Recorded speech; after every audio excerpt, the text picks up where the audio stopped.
Bonjour, aujourd'hui dans notre émission de Saveurs de la Savoie, on va parler à propos de la nourriture bio et non bio de la région Rhône-Alpes et de la nourriture savoyarde en particulier.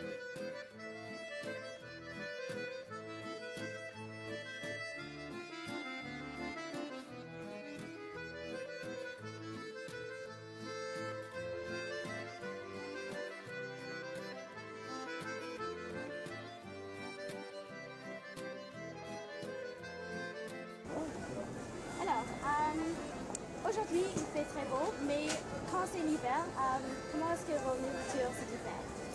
Alors l'hiver, on a plus donc, de la pomme de terre de conservation, donc de la pomme de terre comme ça, mais qui se conserve plus longtemps, des poireaux, après tout ce qui est endive, donc voilà, du produit d'hiver. En fait, c'est pas du tout les mêmes que ceux d'été, des carottes de conservation, pareil.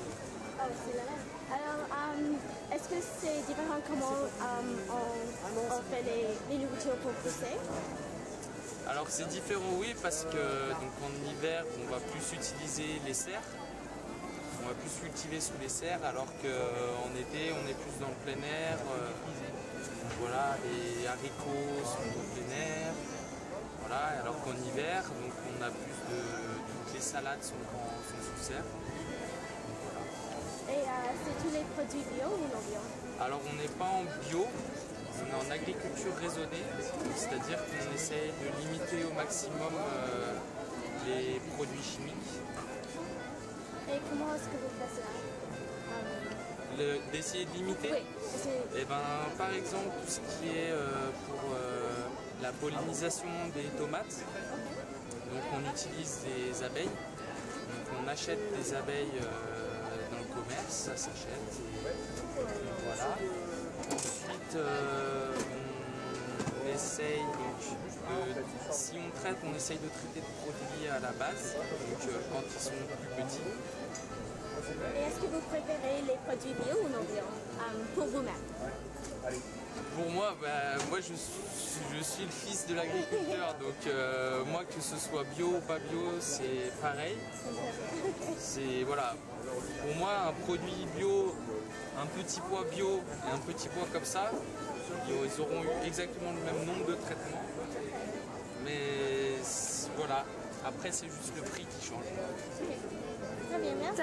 Quels autres produits est-ce que vous mettez dans les paniers familiaux? Alors, donc nous, de notre ferme, en fait, on va avoir nos produits à base d'escargots. Et puis donc, on va proposer aussi tous les autres produits que les autres producteurs qui sont dans les paniers avec nous, producteurs de porc, de brebis. Donc on va avoir des yaourts au lait de brebis, des fromages au lait de brebis, des fromages au lait de chèvre. On va avoir des fruits, des légumes, des tisanes, du miel, des produits à base de noix également. Vous avez dit que vos paniers sont différents des paniers AMAP. Quelles sont les différences? Alors là, c'est un moins militant dans le sens où les personnes ne sont pas obligées d'acheter un panier toutes les semaines. Donc là, ils peuvent acheter une semaine et pas acheter pendant 15 jours ou acheter qu'une seule fois, finalement ça leur plaît pas. Il n'y a pas d'engagement en fait, ils ne s'engagent pas. Et puis, ils peuvent choisir les produits qu'ils veulent. Donc si une semaine, on sait qu'on ne va pas avoir le temps de cuisiner, on n'achète pas de légumes, donc on ne prend pas de panier. Puis la semaine d'après, on en prendra un. Voilà. Donc c'est plus souple en fait, ça permet de satisfaire, puis ça permet aussi de choisir les légumes qu'on aime bien, pas prendre forcément. Dans les AMAP, souvent les paniers sont imposés et c'est assez contraignant pour certaines familles. Est-ce que la nourriture que vous mettiez dans le panier fermier, est-ce que c'est bio ou est-ce que c'est non bio? Alors c'est pas bio, mais par contre c'est local. Tous les producteurs sont dans un rayon de quelques kilomètres autour de la ferme. Et c'est aussi des producteurs qui sont tous engagés dans une démarche de développement durable. Donc par exemple l'arboriculteur va avoir recours à ce qu'on appelle la lutte intégrée, donc il va mettre des pièges à insectes pour mesurer la quantité d'insectes qui sont présents sur ses parcelles et il va traiter que quand c'est vraiment nécessaire. Voilà, c'est tout un tas de systèmes pour essayer de favoriser au maximum des équilibres naturels. Voilà. Est-ce que vous trouvez que les gens préfèrent la nourriture et les aliments locaux? Alors, Les produits locaux sont... alors l'avantage c'est que c'est souvent des produits quand même qui sont frais. Hein. Donc nous on s'engage à fournir des produits qui sont vraiment très frais. Donc souvent les gens sont quand même contents de venir à la ferme. Et ils ont tout de suite leurs légumes pour la semaine. Ils n'ont pas besoin de... Enfin, on prend du temps quand même en grande surface à prendre tous ces légumes. Donc là c'est quand même l'avantage. Ils savent d'où sont produits les légumes. Ils savent comment ils sont produits. Et puis en même temps ils s'y retrouvent au niveau du goût aussi. Donc, enfin, voilà, ça satisfait quand même une bonne partie des personnes qui viennent sont satisfaites de ce système en fait. Comment les produits que vous vendez se changent de saison à saison? Les produits changent en fonction de l'alimentation des chèvres. Donc l'été ils ont plus de goût parce que l'herbe a plus de fleurs, donc il y a plus de parfum. Voilà. D'où viennent les produits que vous vendez? Alors moi je suis installée dans un petit village de montagne à 900 mètres d'altitude, voilà, à 50 km d'ici. Alors c'est les fromages bio ou non bio? Je suis en conversion bio, voilà, on va dire, parce que je les alimente en bio mais j'ai pas encore fait le passage de l'agrément, voilà. Alors, la production des fromages, ça varie beaucoup dans les montagnes d'ici. Est-ce qu'il y a une grande différence? Non. Non, ce qui est déterminant, c'est le temps. Et là, il ne fait pas beau, donc c'est pas bien pour les chèvres. Alors, quelles sont les étapes que vous prenez d'une chèvre pour faire le fromage? Quelles sont toutes les étapes? Alors, les étapes. Donc, à partir du lait. Pour cela, hein, parce qu'il y a deux fabrications, ça c'est du lait qui n'est pas chauffé et la tome c'est du lait qui est chauffé. Donc pour faire cela, vous prenez du lait, vous mettez de la présure, pendant 24 heures ça caille. Quand il est caillé, on le moule dans des faisselles, ça devient du fromage blanc et vous le retournez, vous le salez. 24 heures après vous salez de l'autre côté, 24 heures après vous démoulez et ça fait du fromage frais. Et après on le laisse sécher pour qu'il s'affine jusqu'à ce qu'il devienne tout sec comme ça. Voilà. Hein, au départ, c'est du fromage blanc, ça c'est du frais, et puis on laisse sécher, il devient comme ça. Et c'est le même fromage qui au départ est en fromage blanc et qui devient tout sec. Voilà. Merci. Alors, pouvez-vous nous expliquer les étapes majeures de la production du fromage blanc? Alors pour la production du fromage blanc, donc, le lait au moment de la traite va être amené dans un tank à lait. Donc là il va être refroidi. Donc là le lait va être mis à cailler. Donc on va mettre de la présure et des ferments. Donc les ferments vont acidifier le lait et la présure va faire coaguler le lait. Il va devenir solide. Ensuite le fromager avec une louche va mouler les fromages blancs. Donc il va les mouler dans les petits moules que vous avez vus, ce sont des faisselles, des petits moules avec des trous, et donc il va mouler à la louche. Avec le reste du produit qui reste dedans, après vous avez enlevé le fromage blanc, qu'est-ce que vous faisiez avec?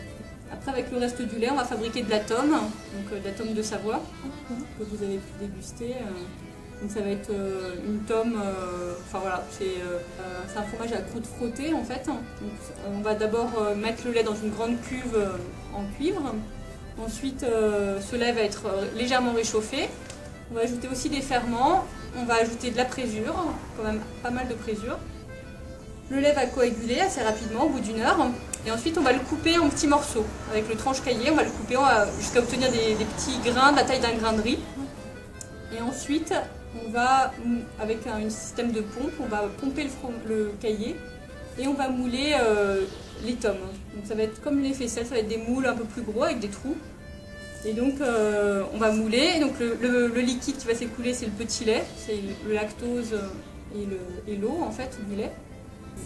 Ça prend combien de temps pour faire ce type de fromage? Alors, donc il va falloir 6 semaines pour avoir la fabrication complète. Parce que donc d'abord, donc là, ça va prendre quelques heures en fait pour fabriquer le fromage, pour mettre dans les moules, mouler. Ensuite, il va falloir mettre pendant 8 heures le fromage dans de l'eau salée. On appelle ça de la saumure pour pouvoir le saler. Et ensuite seulement, on va le mettre sur des planches dans la cave. Donc c'est une cave humide et fraîche, à peu près à 10 degrés. Et là, donc, il va se développer des moisissures à la surface du fromage. Tous les 2 jours, le fromager va frotter les tomes. Et donc, petit à petit, une croûte va se former. Et donc cette croûte va participer au goût du fromage en fait. Voilà. Est-ce que ce type de fromage est mis dans les paniers fermés? Oui, bien sûr. Hein, donc, on propose la tome de Savoie dans les paniers fermiers, le fromage blanc également. Bon, aujourd'hui, mais qu'est-ce que vous faites avec la nourriture quand c'est l'hiver ou le printemps? Comment est-ce que la nourriture diffère? Nous, on fait les mêmes fromages toute l'année. C'est vrai qu'en été, c'est des fromages frais qui se vendent mieux. Et en hiver, on fait de la raclette, spéciale poulet savoyard, et ça se vend très bien. Mais en général, on a la même production toute l'année. Alors, c'est les produits bio ou non bio?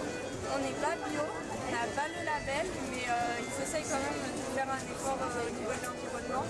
Et comme les bêtes, elles sont en élevage l'été, et que les alpages, on ne met pas d'engrais, la majeure partie du temps, elles mangent de la nourriture bio. Et vous, personnellement, est-ce que vous préférez les nourritures bio ou non bio? Oui, mais j'y crois pas trop, parce que je sais que le bio, il y a quand même des produits qui ne sont pas utilisés. Donc je pense qu'il faut que ce soit plus un état d'esprit que vraiment un label. Est-ce que vous savez les étapes pour faire le fromage? Oui, alors le fromage frais comme ça. Alors on fait du lait de chèvre et du lait de vache. Donc ça c'est du chèvre, donc on le fait cailler avec des ferments. Et après il suffit de le mouler, de le mettre dans des moules, on retourne, on le sale et celui-là il est fait. Après pour les fromages comme la tome, c'est d'autres types de ferments. Et là par contre il faut faire chauffer le lait pour que ça caille. Et après pareil on moule. Et par contre il faut les mettre en cave pendant plusieurs semaines pour que ça fasse un peu de mie.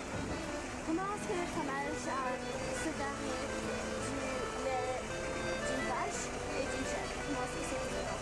Le lait de vache est plus jaune parce qu'elles retiennent le bêta-carotène. Et le lait de chèvre c'est plus blanc.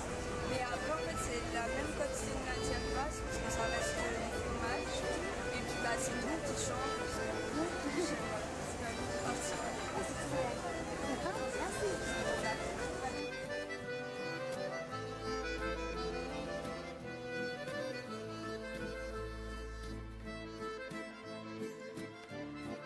Merci pour nous avoir rejoints ce soir.